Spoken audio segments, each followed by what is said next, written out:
আসসালামু আলাইকুম। আপনারা সবাই কেমন আছেন? আল্লাহর রহমতে আপনারা সবাই ভালো আছেন। আজকে আমাদের বাড়িতে মেহমান আসছে। আমার বড় বোন, আমার আম্মু হাঁস জবাই করে রান্না করতেছে।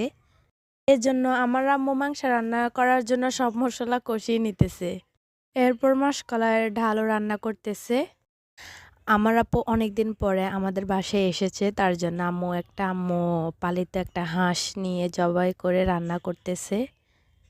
যত যাই হোক, মায়ের রান্নার সাথে কোনো রান্না তুলনাই হয় না। এখানে প্রত্যেকটা ভিডিও আমার বোনের মেয়ে করে দিতেছিল, আমরা কাজ করতেছিলাম। অনেক মশলা কষিয়ে হাঁসের মাংসগুলো দিয়ে কিছুক্ষণ নেড়ে আলুগুলো দিয়ে দিল। আলু দেওয়ার পর ভালো করে আম্মু নেড়ে দিল মাংসগুলো। বাস্তবে মাংসের কালারগুলো মাশাআল্লাহ অনেক সুন্দর হয়েছে, ক্যামেরায় কিরকম যেন দেখাচ্ছে। হঠাৎ রান্না করতে করতে অনেক ক্ষুধা লেগেছিল, তাই আমার একটা ভাতিজি তাকে দিয়ে দোকান থেকে একটা কফি তারপর পাউরুটি নিয়ে খাইতেছিলাম। ওই হাঁসটা জবাই করার পরে হাঁসগুলো দাঁড়িয়ে দাঁড়িয়ে দেখতেছে আমাদেরকে।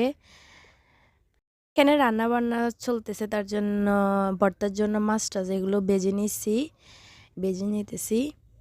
মাছগুলো হলুদ মরিচ মেখে নিছি অনেক সুন্দর করে। তারপর বেজে নিতেছি ভর্তা বানানোর জন্য।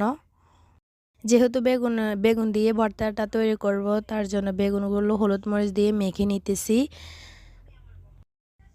মাছগুলো ভেজে নিয়ে বেগুনগুলো দিতেছি, বেগুনগুলো ভাজার জন্য।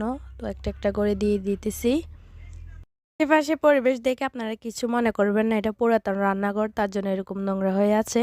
আমাদের একটা নতুন রান্নাঘর তৈরি হতেছে। ভর্তা রান্নার জন্য সবকিছু গুছিয়ে আপনাদের নিয়ে চলে আসলাম।